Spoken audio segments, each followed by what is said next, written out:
Hello, John. Good evening. We're in Frontline Purple Heart Studios, and it's, let's see, March 9th, Monday, 2026. It's my high honor, it's my distinct pleasure to be speaking with a true World War II hero, Mr. John J. Jeckovich. How are you doing? Very good, thank you. You're looking well. Oh, I'm looking well, yeah. You're looking, hell yeah, you're looking well. Huh? You look good. Yeah. You really do. I like how he has a different set of clothes on every day. I know. This guy got more clothes than anyone else I know. Oh, come on. Hey, Come on. now, we're going to introduce this bridge. You removed bombs off the bridge, right? Yeah. And what did you do with the bombs? Jobs on the river. Okay. Let's watch Mr. Jeckovich's little movie here, and then we'll talk about it afterwards. Go ahead. Please play it, staff. All right, hang on. Let me get it all focused. Anytime you need to interject and say something, the mic is yours. Okay. All right. Okay.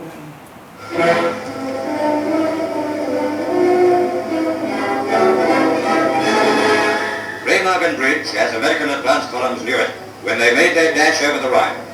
The Germans had left it standing, but only just. The weakened superstructure looked like collapsing any minute, and engineers worked against time to keep it standing.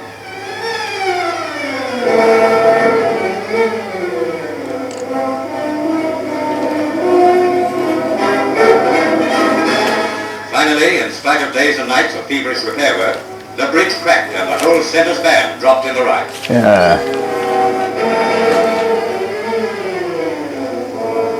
Crowded in there. There's a bridge. Yeah, that collapse took place March 19, 1942 and then 45, and the bridge was never rebuilt. 80-some years later, the bridge is still sitting in the water. A lot of injuries.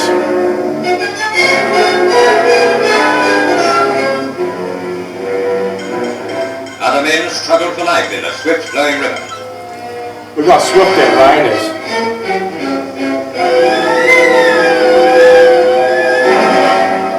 Medical Corps men strip down and swim out to rescue engineers. Look at those swimmers, unbelievable. And that's ice cold water.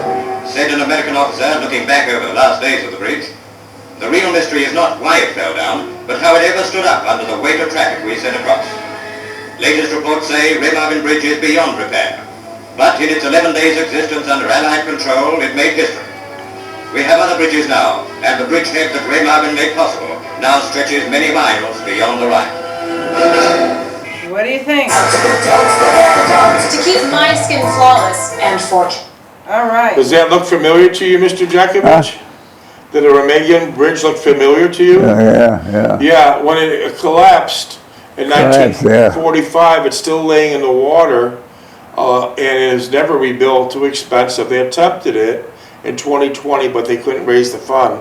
But an interesting fact, you were taken down, the Nazis tried to bomb the bridge by hiding explosives. And you would rip them down and throw them where? Yeah, throw them in the water. Yeah. And so if you can picture this, that was the only bridge that wasn't destroyed by the Nazis, because the Rhine River We had to get the permission from the Germans. Yeah. To destroy that bridge. Yeah. Because the Rhine River, in Adolf Hitler's mind, was the moat around his castle. Once you cross the Rhine, you're in German territory. Yeah. So Hitler was throwing everything at that bridge to get it to blow up, to get it destroyed so the Americans couldn't use it. In fact, Hitler killed many officers of the Nazi party because they didn't do a good enough job and get the bridge blown up sooner. But what's interesting fact, the American engineers, Army engineers, were building aluminum flat bridges close by. So they were going to use that. The aluminum bridges. Engineers are very, very smart people. Engineers are good, Yeah. And so hundreds of thousands of troops went by in the aluminum bridges, including tanks and heavy artillery and everything. But in the meantime, Mr. Jeckovich and many soldiers are trying to get rid of all the explosives, maybe with hope of saving the bridge. And they were getting fire from every Nazi you could imagine at these guys. Every missile's being thrown at that bridge. And you're right in the middle of it, right? Yeah. Right in the So middle. your platoon, we're pulling them down. How many guys was that? About 40? Yeah. About 40? They were hanging through in the water. Yeah, and then when the bridge finally collapsed, there was a lot of deaths. Yeah. All that steel fell on top of the guys. I'm going to read a little bit a foreword that you mentioned here, and we'll go from there. Okay, I'm going to read a little bit Okay, go about on. your notes. By normal military standards, the Remagen Bridge was long overdue for demolition, but several factors stood in the way. The good tactical sense. First, there was not enough explosives available, so that's a big, heavy-duty bridge. Yeah. It needed lots and lots of explosives. And those that had been sent were substandard industrial-type charges normally used in mining. So the Nazis tried to blow up the bridge, but they're using the wrong type of explosives. They were weak. Yeah. The second factor, and most critical, was that bridge defenders needed written authorization from German high command to destroy the bridge over the I Rhine. couldn't understand that. Yeah, no, I can't understand it either. Remagen Bridge. Forced to wait for authorization, Captain Bragg, that's the Nazi, placed most of his new charges he received on the approaches of the western side of the bridge. As American troops approached the Ludendorff, these charges were detonated, creating a 30-degree crater. The captain hoped that this would slow the Americans' advance, but it merely inconvenienced the onrushing tankers and their supporting infantry. Wow. Sherman tanks began firing 75mm guns at targets on the far side of the river, combining high explosive with white phosphorus smoke rounds to cover the advances. Do you remember the use of white phosphorus smoke? Yeah. That would be like a camouflage, right? Yeah. To cover their advances of the infantry. As Lieutenant Timmerman, that's the American Army, led his squad on the bridge, the Germans detonated the secondary charge. Only a portion went off. So the explosives that the Nazis put on the bridge were weak and substandard, and they didn't go off properly. They were from mining. Yeah.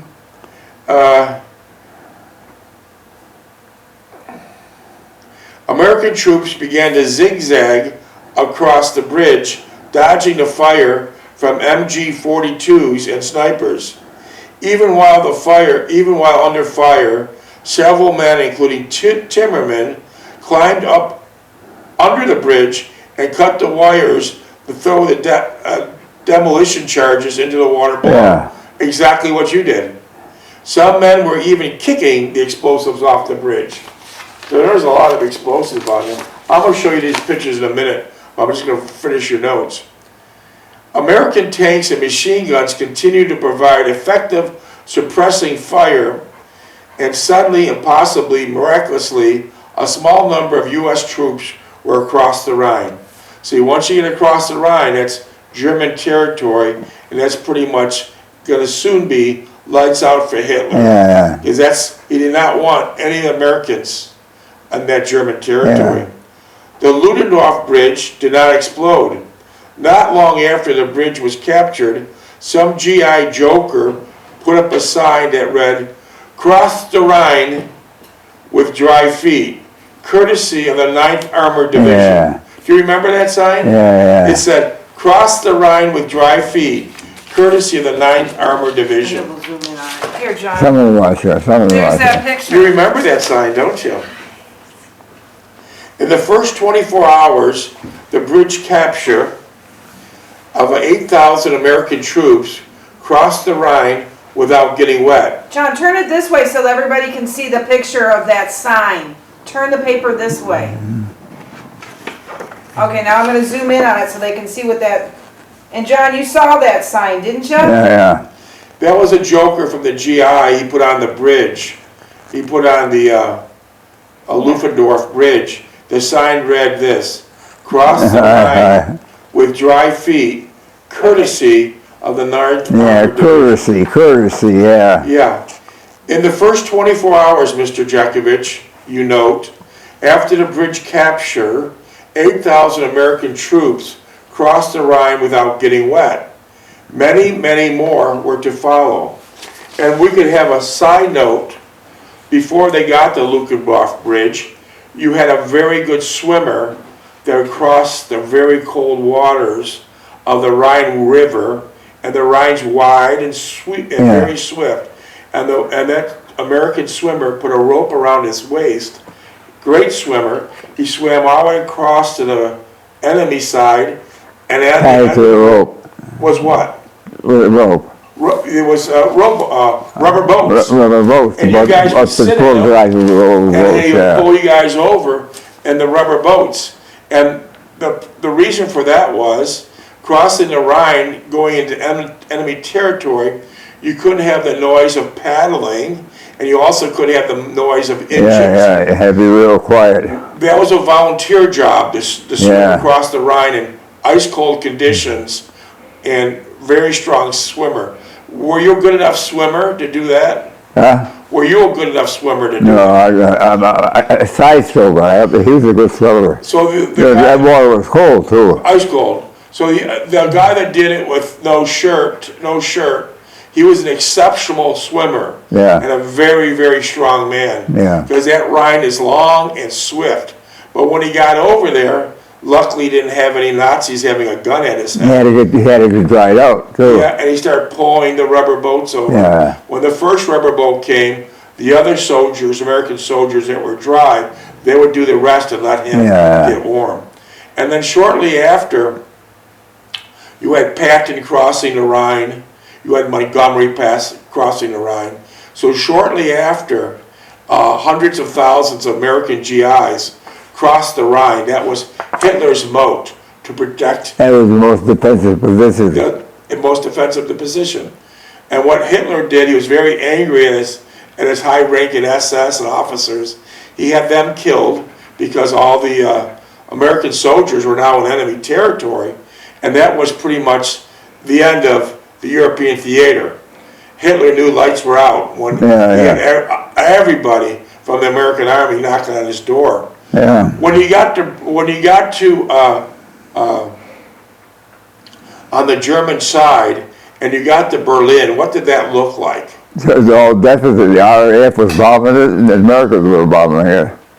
Americans would go for 12 hours during the day, and the RAF RAF, during the afternoon. and there was nothing left of Berlin. Yeah. There were poor women, people there. People got bombed every day. Yeah, and they're living in fields. Yeah. You know, They were sitting out in the woods. living in fields. And there was a great big black market there too. Yeah. What would they sell? What would they sell at the black market? Because everyone. Anything can get also. Boats, uniforms, anything. And cigarettes were like money. Yeah. Cigarettes are money. Ted. 16. And another interesting fact to that, Mr. Jeckovich, when you came across to Berlin, shortly thereafter Hitler committed suicide. And an interesting side note was that most of the SS, which were horrible, evil men, Nazis, They all disappeared. they all disappeared and all pretend they were civilians. Yeah. They're all pretending they're civilians. Now the SS were very brutal. For example, when you got over the enemy territory, you had a very kind, and I hope this person had a wonderful life, a very kind Nazi soldier.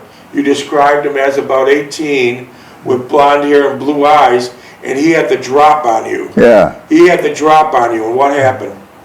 Well, we looked at each other, smiled, turned around, and we walked away. And that was it. Yeah. He said, "You got the same boat I am." You're in the same boat. And he turned his back and walked away, and he knew just by your eye contact that you weren't going to shoot him in the back. No. You went your separate ways. Now let me say this story in a different way. When you crossed over, and now you're in enemy territory very heavily, instead of that young teenage Nazi fighter, which I hope he had a great long life, he deserved it.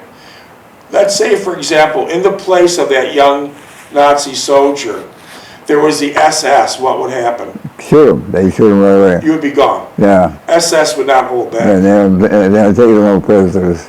Yeah. In fact, what the SS would do, they were just horrible, brutal people. They were pure devastating evil. The SS, and you were there, you've seen it, the SS captured about 160, 170 young American boys. And everything's cold now. It's the coldest winter record. That's why you have frostbite to this date, 82 years later. But the SS captured all these young boys, Americans. It was just the wrong place at the wrong time, and had them stand in a field. And the young American soldiers thought we're standing in a field because they're going to send 6x6s to take them to the prisoner of war camps. And what pulled up? That didn't happen. What kind of truck pulled up instead? Empty trucks. Empty trucks, no tops of them left. And they lift over the top, and what happened? They got cold. No, but the soldiers that the Nazis captured, the SS came, the American soldiers thought they're going to a prisoner of war camp, but the trucks pulled up and they pulled the tops. It was full of machine guns. Machine gun them. Okay, so the Nazis, the SS machine gunned them, all standing in a field with their hands up. And the story gets even more grotesque. So the snow is completely red, hundreds of bodies everywhere.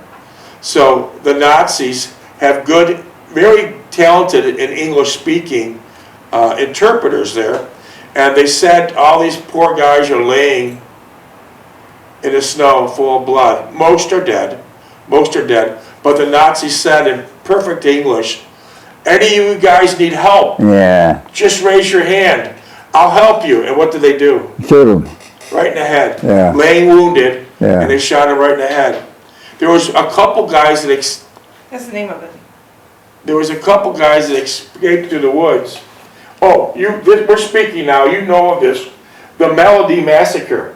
Oh, yeah. Melody, you know of Yeah, this. that was it, yeah. And so, that beautiful snow, The was- Germans heard the trucks back, put the tops up, had machine guns in there. that beautiful snow was on December 14th, 1944, and the Nazis were just brutal animals. They said, anyone needs help, we'll help you. As soon as a poor, teenage army soldier, they're all teenagers, said, I need help.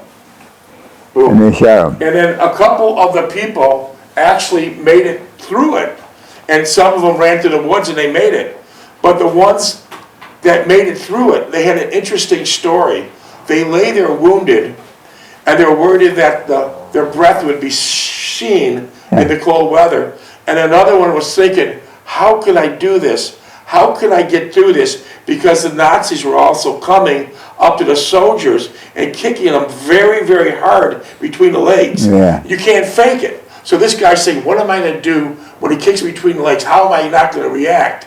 Well, luckily enough, they didn't kick him. They kicked his other guys. And if you flinch, He was lucky, Yeah. he was lucky, yeah. and then at the Nuremberg trials, when the war was over, many of those brutal SS that they could find, They were charged, hung, and shot. yeah. And rightfully so. Oh. And remember who was one of the soldiers there at the Nuremberg trials? You were a guard at the Nuremberg trial, right? Huh? You were a guard at the Nuremberg Yeah, trial. yeah. So that's just one of many of the brutal tasks that took place in World War II. And it's a lot worse than that. Mr. Jeckovich was shot in the shoulder by a sniper. He was door-to-door combated with stone. He has shrapnel still in his right leg from a dirty bomb. Yeah. What's a dirty bomb? Full razor blades, screwdrivers and everything else. A dirty bomb is the Nazis would put a bomb and blow it about 2 feet above their heads, and they load it up with like screwdrivers, crescent wrenches, razor blades, Yeah. anything that would spread and do the most damage. Yeah, that was And cool. you still That have was that in your cool, leg. huh? You still have that in your leg. And then you have trench foot and frostbite. Yeah. To this date, with 7 being the highest level of pain, what's your frostbite? 7. Yeah, because during World War II, these young teenage boys, which was many of them, They didn't have the proper clothing. No, they had, Coldest winter record. Tell us about your they clothing. had the galoshes I wore in school. You had like And buckles on them, yeah. thin rubber boots. No insulation or nothing. Thin rubber boots with these little metal buckles, no insulation. Yeah. Same as you did. No heavy rubber, no long johns or nothing. And where did all the good stuff go? In the restaurant. The rear echelon. And then they sold it on the black market. There you go. Back then and now, the rear echelon were the ones that were controlling the supplies. Mr. Jeckovich said they got it, and they also sold it on the black market, sacrificing these young teenage boys without giving them the proper clothing and proper boots. And the rear echelon was bragging how much of the horse they killed the Germans. They were in the rear echelon, they didn't do nothing. That's a good point. Rear echelon, they never seen frontline combat like this man. They never seen it. The rear echelon was just shuffling papers, putting in orders for ordering this and ordering that. And those are the guys that did all the talking about the World War II. Yeah. Mr. Jeckovich. Yeah, he never talked about it. No, Mr. Jeckovich never said a word about World War II. We pried it out of him 2 years ago. And an interesting side note, Mr. Jeckovich worked at Kimberly-Clark for 35 years. And he was the head paper maker there. And a lot of the young guys sent us emails, and they said, boy, Mr. Jeckovich was an unbelievable teacher, teaching us young guys to make paper. But we knew there was more to him than that, because you never mentioned that you're a fighter. No, I didn't Never mentioned that you're a fighter in the war. And like I said, this man here was no rear echelon. He was a frontline fighter. Minutes? And he was everywhere. He was everywhere from the Rhine. Minutes? Yeah, it's 8. And keep in mind this. During World War II, there were 16,400,000 young men and ladies that participated in the war. Now, there's only 3,000 of the frontline fighters left like Mr. Jeckovich. And we're losing them at a rate of 200 a day. And they're all in their hundreds. So any of these viewers and listeners have any questions for a true World War II hero, you text them at 407-366-0000.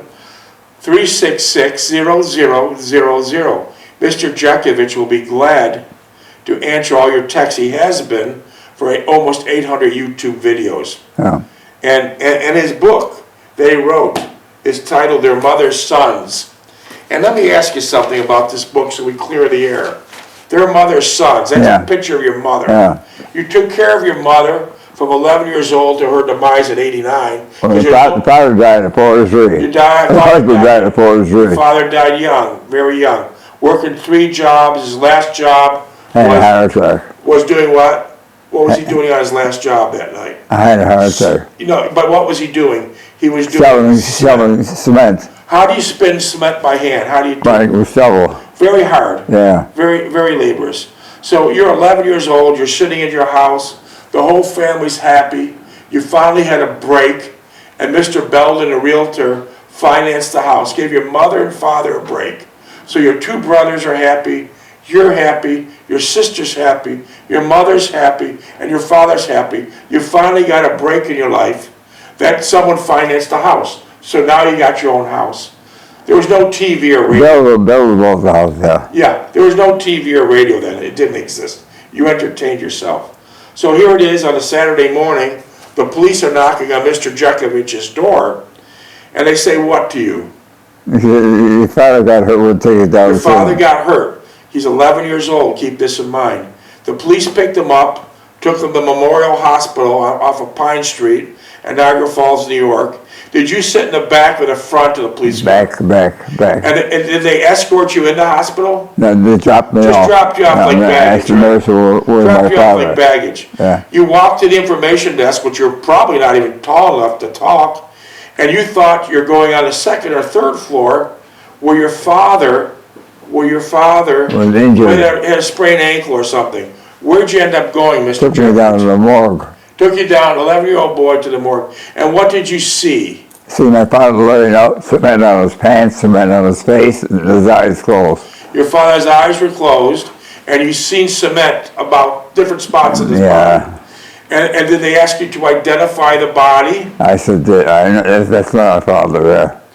And did they ask you to do what next? Go through his pockets. They asked you to rifle through your father's pockets. And what did you see? Prince Albert, tobacco, the papers, they rolled up, keys for the house, and a couple quarters at a dime. And that was the end. And it was there. And that was the end. And so at that point there, Mr. Jeckovich, at 11 years old, was the sole provider for his mother. Yeah. In the same house. Yeah. To her demise at 89, Mr. Jeckovich would have a Polish paper route, shovel snow during the winter, cut grass in the summer. You did all kinds of odd jobs. Yeah. Because you went to Mr. Belvin every month to deliver the mortgage. Yeah. And her mortgage was $41.78. It's finally paid off. Yeah, and you finally got it paid off. And the only time you didn't personally hand Mr. Belvin the money, they don't do checks back then, that didn't exist. You hand them in cash, but the only time you didn't present the money to him in person was when you were drafted in World War II. Yeah. And you gave your entire allotment sent home to your mom so she could get the thing paid off. Yeah. And that was the beginning of it. Keep in mind, listeners, his father came through legally through Ellis Island. Every I was dotted and every T was crossed. And he worked 3 different jobs to keep his family a nice life. His father, named Marion Jeckovich, he built New York State brick by brick by brick, time? 3.5. Board by board by board. And at that time there, no one would offer you anything. It's not like today. But back then, if someone would, say for example, offer Mr. Jeckovich's mother or father something, they would rather jump off a 10-story building. They wouldn't accept it. They would never accept it. Yeah. They never accept it. If they don't work for it, we don't take it. Yeah. And that follows through today. Any Social Security check that ever comes in, They tore it up. we throw it up. Any that stimulus check that came in 3 years ago, tore it up. If you don't earn it, you don't accept it, right? Yeah. This is one of the reasons why we call this the greatest generation of all times. And let me tell you 3 of the reasons right now. Number 1, they're very patriotic. During World War II, all the teenage boys, they'd be at Army recruiter lines, 1,000 deep. No one ran to Canada. They all wanted to fight. They wanted to fight like you. So they're very patriotic. And number 2, this generation had great empathy.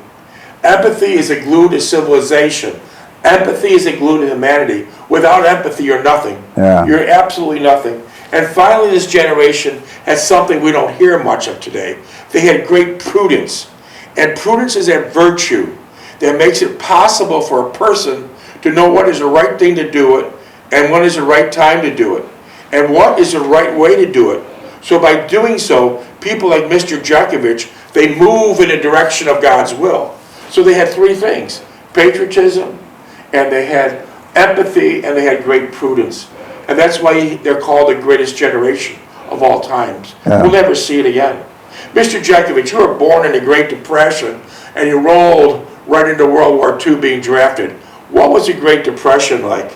I didn't feel it. My mother, we had a warm family, we ate well. I didn't feel it. You affected what time? Minute 10. They took care of us. Yeah. But it was an interesting fact. When your family was so happy they got a break in getting that home financed, you told me a couple years ago that was the first house your family ever owned, and that was the first house that had a bathtub in the bathroom. Yeah. Prior to that, it was in the kitchen. In the kitchen, yeah. So things change. Listen, boys and girls, appreciate every day, because things could change in a second, right? Right. Yeah. Let me tell you. 40 seconds. So how you feeling? You're looking well. Huh? You're looking well. You did a wonderful job. Can I get you a coffee? No. Can I get you a popcorn? No, I'm good. We got another one in the books, Mr. Jeckovich. This is a 780-second YouTube video. You're doing a nice job. Oh boy. What do you want to do now? Oh, watch Trump. You know, that's enjoy the only thing watching left.